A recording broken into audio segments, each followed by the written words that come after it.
Gary, What up, Elle? even though it was a women's basketball event, Hmm. Sunday for me was marked by a cock attack.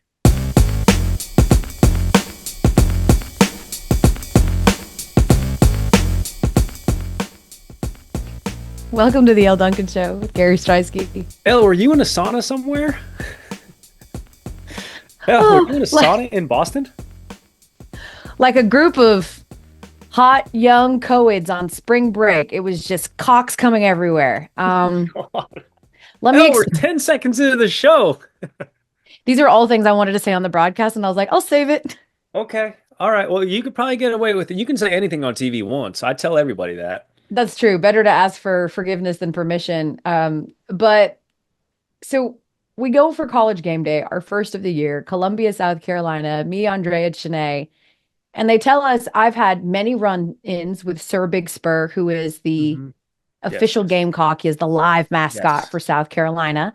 We're homies. I've literally had like 5 encounters with this dude. We're Okay. friends.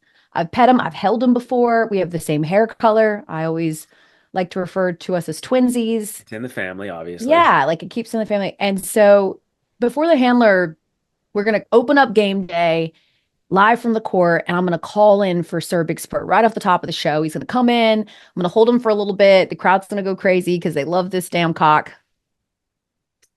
And then I was going to give him back to his handler. We're going to go on with the show. Well, right before the show starts, his handler comes running over and he's like, just real quick, remember when you hold him, you got to tuck his wing. You got to tuck his wing. Like, you got to hold his wing down. Okay. I was like, yeah, no problem.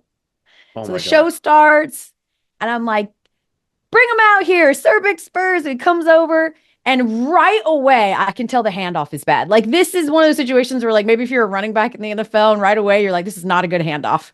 This is not a good handoff. This is a bad handoff. I'm gonna try to do my best. So right away, I fumble the handoff. I'm not doing it well, and I can he's squiggling and he's getting a little Oh wormy. And I was no. like, okay, now Andrea Carter, keep in mind, terrified of birds. Yes, she has a snake. Yes, she's one of the toughest chicks I know. She also is terrified of birds. She's scared of them. She gets so panicky whenever Sir Big Spur is around. So I'm playing with Drea. I'm like, you want to hold him? She's like, no, no. And then right then, and I'm feeling it. I'm like, we got to get this guy out of here because he's about to lose it. And sure enough, he just explode. It's like wings everywhere. He's flapping in my face. This is all live on television. Drea's What? like, she's feeling so validated. She's like, why would I want to hold him? See? And so the handler runs in and takes Sir Big Spur, and we get out of there. Um, but yeah, it was honestly, I thought maybe it would portend, Gamecocks on the attack. Like this is, Yeah. I kind of made a joke on the broadcast. I was like, this is what they're hoping to do to UConn, right? Like attack them. Yeah. And no, Oh that my. was not the case.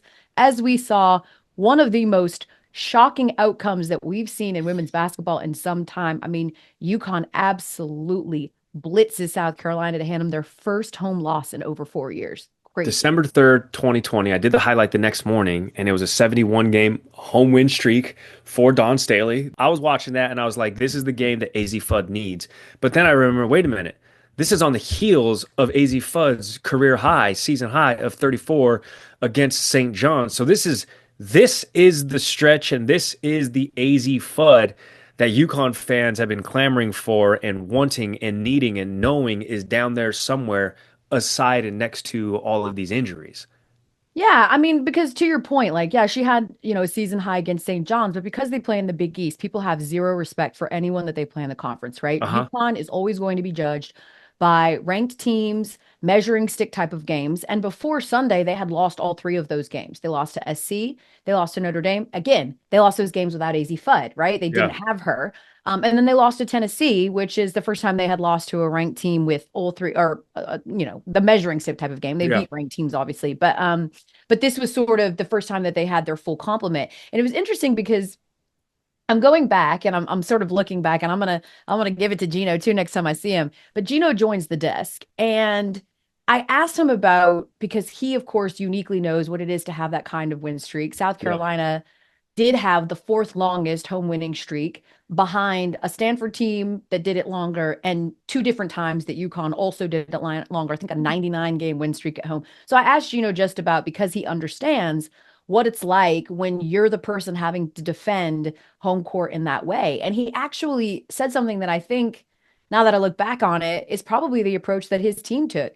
He basically was like, when you're the home team, like the pressure is on you because you are Mhm. expected to win at home. It doesn't matter who it is. When you've won for 4 or 5, 6 straight years at home, everyone just expects a win's coming. And conversely, when you're the visitor team, it doesn't matter who you are. They don't expect you to win because no one wins there. So you come in with so much less pressure. It's a little bit like, hey, what's house money here, dude? Right? Like no one Yeah. expects us to win here. And certainly nobody on the desk did. We all picked South Carolina, not Hmm. because we don't respect UConn, but because until someone beat South Carolina at home, it had been 4 years.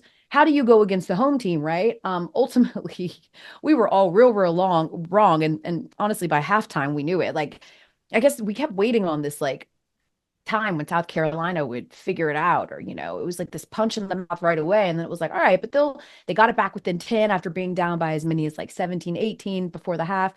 And then, the second half comes and Colonial Life was stunned. I mean, I've never heard it so quiet. But that's because I've been covering women's basketball since they started that home streak. So I've never seen it that way. And we come out of the second half and everybody's like back into it. These are some of the best fans in all of women's basketball. And it just they come out in the second half and Azzi Fudd just goes video game mode. She had a game high 28 points, but 18 of those were in the third quarter. She shot lights out from deep, which was something, by the way, that Andrea Carter talked about. In their losses against those ranked teams, they were abysmal from deep, abysmal. And she basically said, like, a huge key here is going to be being able to get it go from deep. Game ball to Ashlyn Shade, who was fan freaking tastic in that game, especially in the first half, after having an incredibly poor shooting night the year before at South Carolina. She was so, I mean, it just, Gino had told me when I did the Sarah Strong feature that this team has yet to put a game together where all three of their big three, being Sarah Strong, Azzi Fudd, and Paige Bueckers, had all played well together. And until he saw that, he would not know what their ceiling is. But when he joined us on the desk on Sunday, he also said, in a much more optimistic tone, I think that this team is built for the tournament. Hmm. And he was so confident in that. Chiney Ogwumike felt the same way. Like, this team is right on schedule. They're rounding into form. They were looking for a signature win, and boy, did they get it. So for the South Carolina fans who are sort of chicken littling, they haven't lost 3 games in a season since 2020, 21, right? Like, I would say that yes, this was one of those games that you certainly shouldn't be proud of. Dawn wasn't. Tahina Pow talked about it afterwards. Like, this was embarrassing. This wasn't good. This wasn't even close to showing who we are. It was truly UConn in this space that needed that win desperately. I still think that South Carolina, barring some kind of epic collapse, which I do not anticipate coming, is locked in at that 1 seed. But UConn could not. So this was their last chance. This was Hmm. their, because again, no one cares about their conference play. No one cares about their conference tournament. This was their last chance to make a statement that this UConn team is going to be formidable in the tournament. And oh my God, did they? Number 7 team ranked in the country in UConn. The UConn, the epicenter of the women's college basketball world. Both me and Elle Duncan agreed on it last episode. Was 6.5 Still South Carolina. Don't was be a prisoner six of the moment. 6.5 point underdogs, and they went on the road and took care of business, which I like, Elle, because we kind of talked about it on the last episode. Pretty much 1 through 8, UConn at that point being excluded, they were the only team that had more than the 2 losses. There's a lot of parity at the top of women's college basketball. We got a new number 1. Texas is on a roll. Notre Dame continues to crush. Best backcourt in women's college basketball in Olivia Miles and Hannah Hidalgo. And now all of a sudden, number 4 South Carolina takes an L to UConn. And you're like, who is the best team in the college game? Instead of UCLA clean sweeping every single first place vote, now what are they? Third in the country? A lot of that has to do with the loss and then Lauren Betts, the question around the right foot. But I think the headlines, the suspense, and a lot of honestly the questions are rounding into form right on time. A couple of weeks out from the conference tournaments, we're like, all right, cool. There's really no clear cut, in my estimation, team that's going to run away with this. Absolutely not. That's what's so great about it. You mentioned it. Notre Dame, now your new number 1. Texas, your new number 2. UCLA slips to 3 after for most of the year being number 1. That's because One they loss lost to falls two USC. spots. It's Yeah, crazy. 2 spots. That's also, I think that's also speaks a little bit though to what Texas had to face three ranked teams in a row. They beat South Carolina, Well, LSU. Yeah. they lose to South Carolina, then they go on what, an 8-9 game win streak, and in Hmm. that span, three straight games have to beat South Carolina, and then Tennessee, and then LSU. So Hmm. like I think it's much more about how Texas is playing Yeah. necessarily, than just like the one blemish on UCLA and making them drop. Notre Dame's been the most consistent team, two losses on the season. They've beat a lot of these teams. In fact, when we had the exclusive reveal yesterday or Sunday of the top 16 for seeding, one of the things that we sort of noted was like, how is Texas ahead of Notre Dame? Like, Hmm. Notre Dame beat them, and the committee was really bullish on who Texas has played of late, the strength of opponent, and all of those things. But in the AP poll, Notre Dame atop Texas because Notre Dame wins that head to head. USC is at number 4. UConn jumps 2 spots after beating South Carolina from 7-5, and South Carolina falls 2 spots from 4-6 after losing. LSU falls a spot after they lose to Texas as well, and they're sitting at 7. So, it's the actual best case scenario, right? Especially when you look at this Texas team, who now people are going, wow, like, can they win it all? Can they? And Hmm. here's the thing, that Texas game, the thing that you want to look for from your teams are, even in games where they didn't play well, where they looked bad, can they still pull out a win against a really, really good opponent? And they did that against LSU. I mean, Maddie Booker had 16 points and converted 4 consecutive free throws in the last 24 seconds, but they shot horribly to start. 7 of 37 in the first half. They were down by 12 in the third quarter. Booker, who is, of course, the team's leading scorer, missed every shot attempt, all 11 in the first half. This is after averaging like 21 points in the previous 9 games, but they just fought. They fought Hmm. through it. They had great contributions. They made it a game right before the half, and then or they made it a bit of a game right before the fourth quarter started, and that's where they asserted themselves. With that Vic Schaefer defense, with Maddie Booker, with Rory Harmon, with the things they were able to do with Brianna Peston, yes, like I think that absolutely Texas can be a team. I asked Chene what was on the line in that game between LSU and Texas, and she's like, Texas needs to prove that all this winning against ranked teams is not a fluke. And she felt like they could do that by beating LSU on their court. And man, did they do that. So yeah, and then you've got UCLA, which is a bit concerning. They survive Michigan State Hmm. without Lauren Betts. And again, in the same way that Texas did not have a good game and still found a way to win, same thing with UCLA. They didn't have their most dominant defender in Lauren Betts, and it certainly showed in many ways. I think Spartans scored 40 points in the paint. So like her rim protecting abilities definitely were at a loss. But if you're giving game balls out, and I know Corey Close was their head coach, like this was truly one of those like total team effort tropes, Yeah. right? Like even if you just look down the stretch of that game, London Jones makes a pull up, and then Kiki Rice gets a steal, and then Janiah Barker has a tough layup, and then Rice hits free throws, and then Tamia Gardner has the biggest three of the season with 44 seconds to go. Like every single person had to contribute in that way. Um, but if we're asking the question of like, can this team do anything without Lauren Betts? That answer is no. No. No, this team can beat Michigan State without Lauren Betts, ranked Yeah. number 22, solid Michigan State team, but still. But absolutely they need her. She is central to everything that they want to do and need to do. And there's not a more dominant five in the entire league. So yeah, she was in an air boot. They say she's day to day. I think they feel like they should be able to beat this team if they have championship aspirations, beat a Michigan State without Lauren Betts, and they'll probably, be very selective about when and how they play her because feet have been an issue for Lauren before. But no, like they need to get her back and they need to Mhm. get her healthy before March. You can't replace 6'7" on either end of the court. So wait, where are y'all at this weekend, this coming weekend? Yeah, so we're going to NC State. We'll be in Raleigh on Sunday. It's NC State Notre Dame. Oh, Final NC Four. State Okay. gets upset by UNC on Sunday, so they fall in the standings as well. But you're still talking about the number 1 team facing the number 13 team in NC State, who fell 3 positions in the AP poll after losing to North Carolina. It was an away game, so maybe you give them a little something for that. But yeah, it should be a really, really great game. I think Notre Dame will have an opportunity to remind people again on a national stage of why they are so dangerous with the best backcourt in the country. Um, with arguably, when most people have a big three, they have a big four if you include Maddie Westbeld. So I think it'll be a great showcase game, and certainly it's going to be a tough fight for NC State, whose defense can make, if when they're playing defense and when their guards are shooting well, like they can beat anybody. We saw that with their Final Four run. Handful of games left in the regular season before conference. I'm one of those people, Elle, and it's because I did the highlight this morning on SportsCenter. I'm like, Notre Dame's going to win the Natty. Olivia Miles, Hannah Hidalgo combining for 50 something again. I mean, they average 25 and 17 respectively. And the way that they put that game together, beating Duke by another 20 piece, and Hannah Hidalgo double digit scoring again. She's tickling like 60 straight games.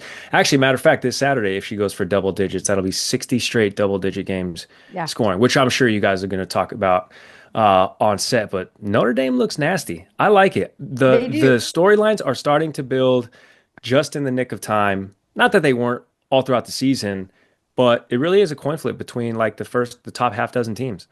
You say Olivia Miles and Hannah Hidalgo combined for 50 something points. And there's a young freshman at Vanderbilt, Michaela Blakes. That's like, hold my beer. I don't have to combine for 50. I'll just hit 55 points, breaks a record. So we got to give her a shout out. On Hmm. Sunday, they beat Auburn, and she breaks the D1 women's freshman record with 55 points that was previously set by Elena Deladon. If you're wondering, well, what's the overall record? It's still Aoka Lee. Back in 2022, she had 61 points in a game, which is absolutely wild. That still remains the record. But Michaela Blakes also had a 53 ball back in January as well against Florida. So you're talking about a freshman who has put Vandy on that. Shout out to Vandy, by the way. Like my husband is a I was is a just about to say, Commodore. you're only saying that because Omar went there. No, I'm saying that because at each of these sports over the last few months, they've had, like in football, they've had big upsets. In men's basketball, big upsets. In women's basketball, they've got this like otherworldly freshman in Michaela Blakes is setting all of these records and is truly like making Vandy a team that we're talking about on a national level. Are we talking about them to make some waves in the tournament? No, but still, it's a Vanderbilt team that is a bit of an afterthought when it comes to Tennessee basketball, right? Like they're the little brother to Tennessee. And she has just been incredible. 55 points to follow up 23 of them were from the free 53 throw points. line. I mean, Correct. she was 23 to 24 from the line, which begs the question because she goes to Vanderbilt, so a bit of an underachiever. Elle, I think we could all agree. Elle, would you rather be like super good at sports or super good at being smart? In Ooh. retrospect, I know in the moment, everybody, 9 out of 10 people are going to answer sports. Honestly, probably 10 out of 10 people are going to answer, I want to be awesome at sports in the moment. But in retrospect, being super smart, what's that like? Well, ask me about it and I'll tell you I was one gonna day. say, well, But I'm there you saying, go. what would you rather, super smart or super athletic? Well, it depends because like I was a softball player. So for me, I knew very early, and I was a pretty good softball player. I was like, I know everybody always says that, but I was really good. But at the same time, Your parents say you were the second best player in in the my house. house. But that's because my sister was really, really, I really, really know. good. I She know. was real, real good. But I would say that being a softball player, it hit me at a certain point. Probably when I was like 14, 15, I was like, no matter how good a softball player I am, I could be one of the best softball players in the world. Like there is still a ceiling here. And it involves me. So if your sport is a sport that there is not a path, at least at the time, like to making money and to And like your name's making it a not Jenny Finch. profession. Right. Yeah. And your name's not Ginny Finch or Lisa Fernandez, right? There's like a handful of softball women that really cut through to the point where they're making huge money off their names, at least back in the day, right? Like brands and NIL and all that thing is helping in the marketing place. But when I grew up, like I would much rather have preferred to lean on the intelligence part because I felt like that would have led me to places that softball, no matter how athletic I was, could not. Which is just the bench, right? Unfortunately, I didn't get either one.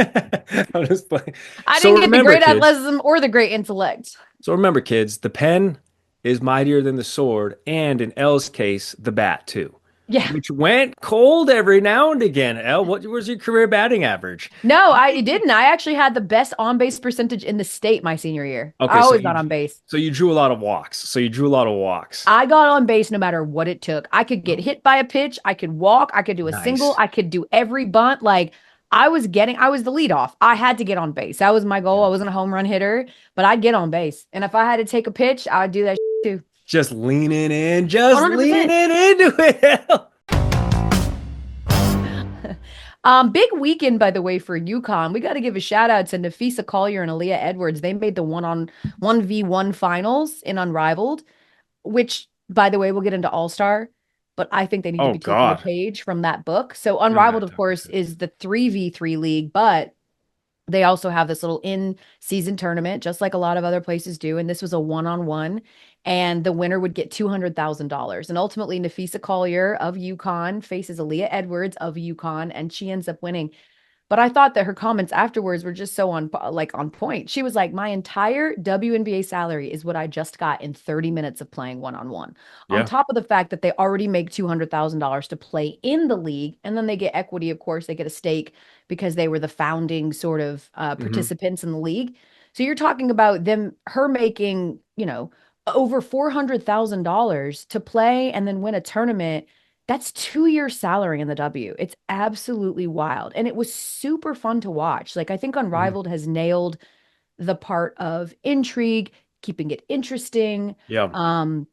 The big three, people try to compare Unrivaled to the big three league that Ice Cube has, but the difference is that these women still go full court and the big three is only half court. So a lot of people are saying, Gary, like, I hope the NBA All-Star was watching and can take some of these elements from the innovation that we're seeing on the women's side and the entertainment factor, because whatever y'all are doing, this ain't it. I mean, if you have to pull out an entire instruction guide to Hmm. sort out the NBA All-Star game, I'm not sure that that is as fan friendly as they'd like to believe. Yeah, and I know that deservedly so. The NBA is taking absolute heat for the display they put on over All-Star Weekend. Yet again, Chase Center got it, brand new arena. So now it's one of those things where All-Star Weekend is really granted to teams and cities who are providing new arenas. Next year, it's the Clippers at Intuit Dome. But I mean, the first glaring issue is right there because one of the big things or remedies that people online are talking about is, oh, you got to pay these guys. It's $1 million to the winner. You got to bring your own check. $1 million. And listen, I don't know what it's like to get $1 million deposit in my account, but I would venture to say, especially if you're an all-star, which means you're good, you're on an all-star-ish contract, $1 million doesn't do it for you. Now, for Napheesa Collier winning her entire salary in a 1v1, that would do it for you. But I don't see the NBA doing the comparable in that realm is like, let's have this tournament or a 1v1 where the winner walks with 40 million. That's just not going to happen. And it's dollar amounts like that, in my opinion, are going to be the only way you sort of entice these guys. But who wants to support, these guys making 40, 50, 60 million dollars to give effort during an exhibition? I certainly don't want to be one. That's the problem here, dude, is that it's all about the effort. Mhm. Stephen A joked that like he wasn't going to go to NBA All-Star because if they don't care, why should he? And Correct. he's not wrong. It's very clear that they don't care. It's very Mhm. clear. Like I'm watching even some of the skill stuff that used to be really fun. The Celebrity All-Star game is fun, but it's really become for most people like a battle of social media influencers. They don't necessarily know who these people are. Yeah. I joked with Drewski on SportsCenter and I was like, so what is your coach? Hall of Fame wide receiver Jerry Rice teaching you about basketball, Drewski. Like we sort of joked about, Barry Bonds and Jerry Rice being and that's all well and good. But when it comes to like even the 3-point competition, dud. The Sabrina and Steph stunt from last year drew a ton of eyeballs because it was different and it was interesting and it was pitting two people that you wouldn't normally see against each other. This year it was just sort of like, all right, it's like, is Damian Lillard going to win it for three straight or whatever? Yeah. No, he's not, right? And then you get to the slam dunk contest and like, you're watching dudes that like you don't know, like no disrespect to the guy from the Bulls, but it's like, come on, you're watching him miss dunks over and over and over. I mean, Mac McClung, and I do wonder, I'll pose this to you. Do you think that Mac McClung has ruined the slam dunk contest? Because if you're not doing some of the incredible stunts that he's doing, people don't care. And because of that, you're not going to get guys like Giannis and Ja who joked that said They say that Mac that every McClung's single making them want to year. get into the dunk contest, but will they actually? Like, I wonder if like I personally think, Gary, that we're just in a time and like back in the day when we were growing up watching the slam dunk contest, there was no YouTube. There Hmm. was no Dude Perfect. There wasn't, and one mixtape type of dudes doing this kind of all the time. You didn't have access to all these cool dunks. This was the coolest dunk you were ever going to see Yeah. all year long was at the dunk contest. That's not the case anymore. You've got like professional dunkers and this is all they do. And I just think there's an apathy to it now. So you have to do things like Mac McClung and pull cars out or jump over this person or do double dunks. And the creativity is off the charts for Mac. Mhm. But I'm just wondering, like, you know, People want to see stars dunk. People want to see stars yeah, fly through the air. Michael Jordan was in a dunk contest. You know what I'm saying? Like Dominique Wilkins was in a dunk contest, winners of dunk contest. Like Vince Carter. it used to be the stars of the league showcasing and putting on a show for the league. And a big part of me thinks that Adam Silver should mandate it. Because don't use the whole I Can't. don't want to get injured. Because nobody gets injured during the dunk contest. If you're Adam Silver, you have to start ruling this league with a bit of an iron fist. Otherwise, you're going to just turn into Play-Doh and become whatever you think people want you to become. And then you end up changing the All-Star format literally every single year. They did it again this year. Four teams, two semifinals, first to 40. Last year, it was a combined score of Gosh. 397. The first time a team scored over 200. You got to set some standards.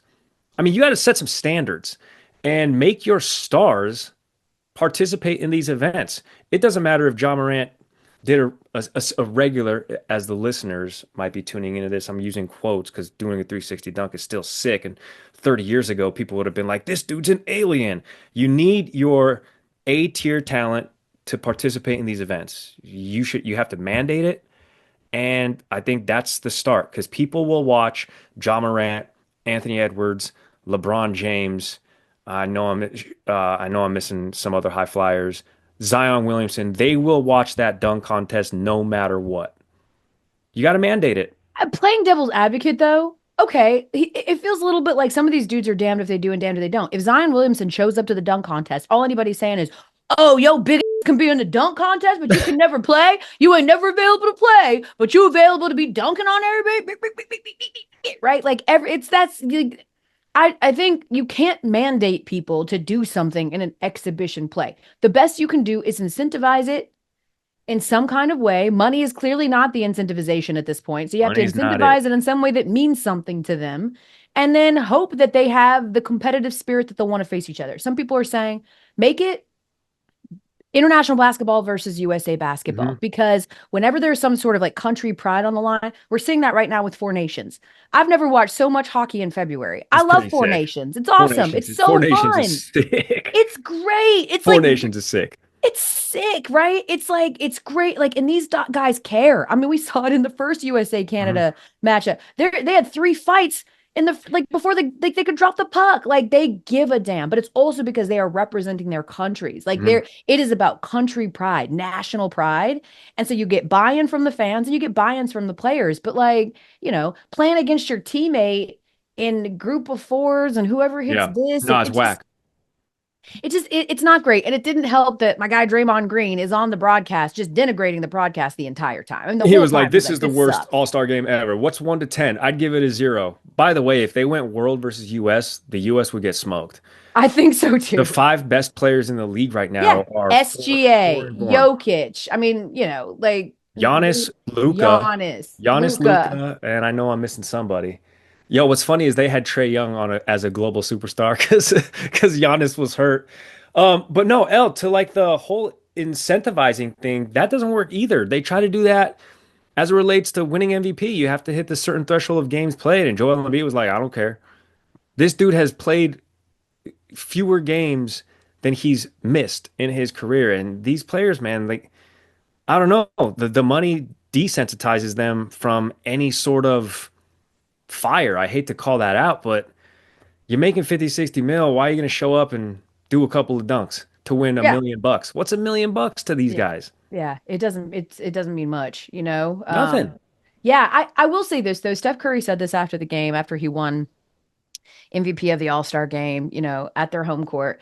He basically like alluded to the fact, not just the All-Star situation, but I think he was sort of speaking to the criticism of the NBA in general And I think he's right. We hearken a little bit back to a time when we grew up, right? We want basketball. I remember, Mhm. like we have an entire political candidate who's made his whole career on going back in time and making something what it used to be, right? And I think that Steph was right when he was like, basketball's just not the same anymore. It's not. And I'm sorry. I'm sorry that you hate how much we shoot threes. I'm sorry that it's changed. I'm sorry it's not the time that you grew up with the bad boy Pistons and all that. Like that's just not basketball anymore. And instead of fighting that and hating on it and being miserable about it, then just like embrace what it is now because it's not change. Like this is basketball now. And you're either going to embrace that and embrace like how you can't embrace a center in Nikola Jokic averaging a triple double on the season. Mhm. How do you not appreciate that? When you're hearkening back to the old days when big men were just, big rocks that stood there and protected the rim, like the evolution of players is also something that's really remarkable. But again, we've grown so accustomed to seeing these dudes do these ridiculous feats that we get bored with it. And it's like, oh, it's so boring. It's why he's not going to win MVP. I'm not saying Yeah. SGA is not having an MVP caliber season. He absolutely is. But Nikola Jokic is having a better season than the previous two times he won the MVP. And alas, he's not going to get it. And he's averaging a triple double as a big man. It Yeah. makes no sense. So instead of appreciating where we're at now with how the game has evolved, we're just fighting and we're wishing that it would go back to what it was. And Steph was basically like that. It's not happening. So like you can either just keep lamenting and being upset about it, or you can just like accept where it is and then just give us some respect and appreciate sort of where the game is right now. Yeah. I'm okay with adapting to what the game has evolved into. I'm not okay with watching like lackluster effort. There's too many friends in Sure. the league. I mean, you can't. I think what a lot of people do is compare the effort that we saw, the effort that we used to see, the actual rivalries that we used to have. Like, who are rivals in the league? I mean, I was talking to one of our CPs, Monday morning after All-Star festivities were over, and I was like, the entire like OGs, like the entire Shaq's entire team, the OG superstars, as much as I hate it because these are the players we grew up watching, they all got to get out of the league. I think they are doing a bad job in representing and like sort of leading this next generation of players in.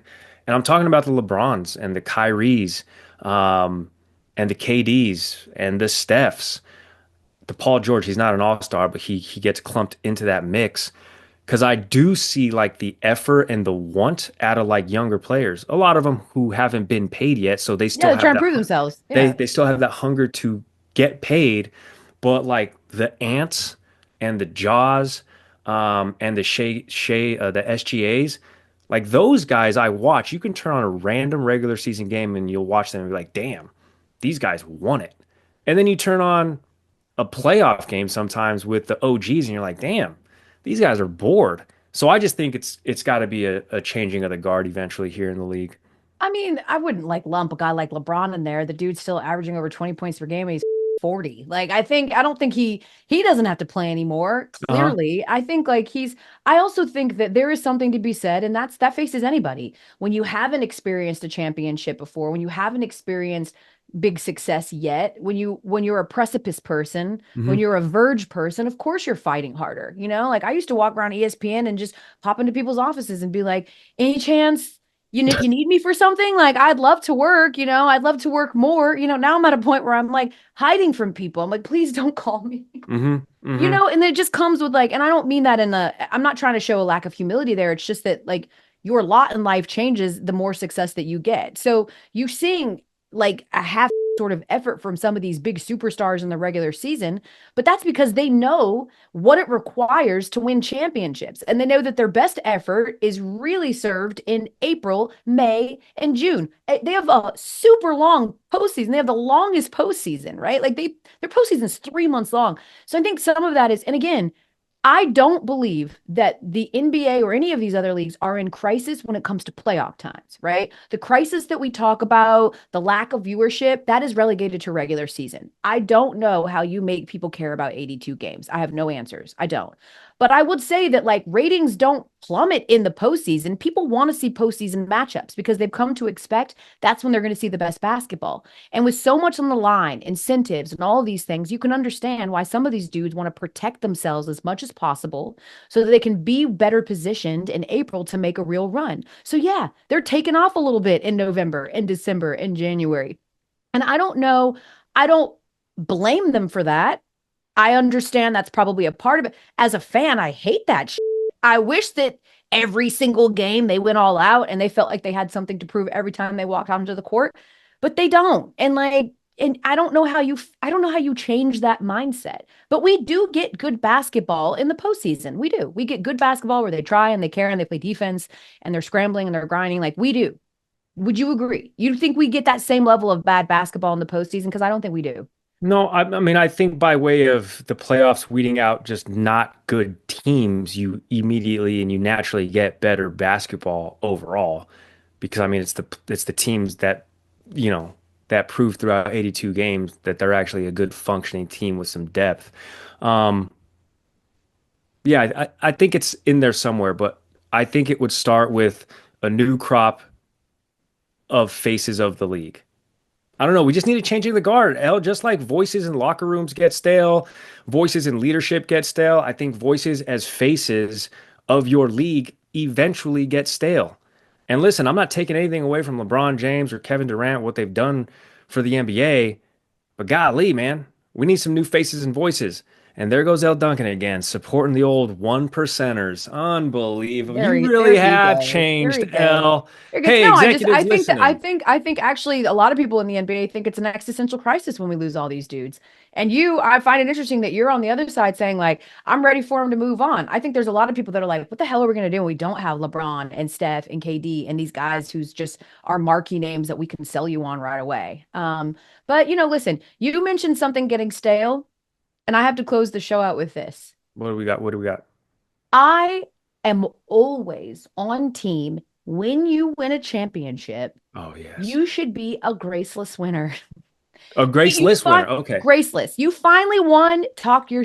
I Okay. am a team because you know what? You're supposed to be a graceful loser, and that's totally fine. When are you supposed to brag? When are you supposed to beat your chest? When are you supposed to do any of those things? Uh-huh. If you're not doing it when you're losing and you can't do it when you win, what? There has to be an outlet. You have to be able to talk your when you win a championship. So I'm on team that. I feel like here's a butt coming. However, Here we go.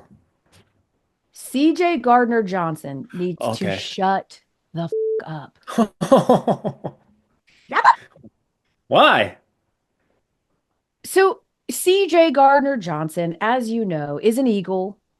And on the field, after they put an absolute beating on the Chiefs, Hmm? he like makes a snide to Travis Kelsey. You should have kept the thick ones, right? You should have kept them thick or whatever. Is Hmm. essentially alluding to like you stop dating sisters and now you lose the Super Bowl, which is A, Hmm. stupid because they literally won a Super Bowl and Taylor Swift and him were dating last year. B, again an attack on Taylor Swift that's completely undeserved and stupid, right? Talk your shit about how you owned them, about how he didn't have any impact on the game, about how you shut him down. Fine. But like layout. Okay, so he does that and like everyone's like, "Oh god, whatever." And then he goes on IG and he's wearing sweatshirts that said Swifties can LIX my balls. LIX is Roman numeral for 59, which is It's the pretty Super good. Bowl that they just won. It's kind of It's funny. pretty good. Then he posted on IG that Travis Kelsey should have stayed with. It's like, so of course the Swifties come in, and this is not a group of people. It's the Swifties, it's the Beehive, Rihanna's Navy. Like, you don't mess with these people.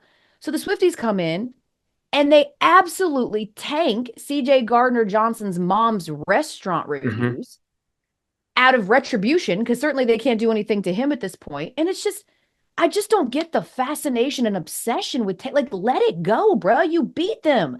Do your victory laps about how you beat their ass on the field. Why do you keep pulling her into it? It's screaming misogyny, and also it's why we can't get it across people's minds that she was booed at the Super Bowl simply for being a Chiefs fan and not for anything else. You can understand why people believe it's more when you have someone hyper fixating on the girlfriend of a dude you just beat. Let it go. Not for nothing. CJ Gardner's shirt was probably the tamest thing on a shirt in the middle of that Philly. That's the last place I'd want to be, L.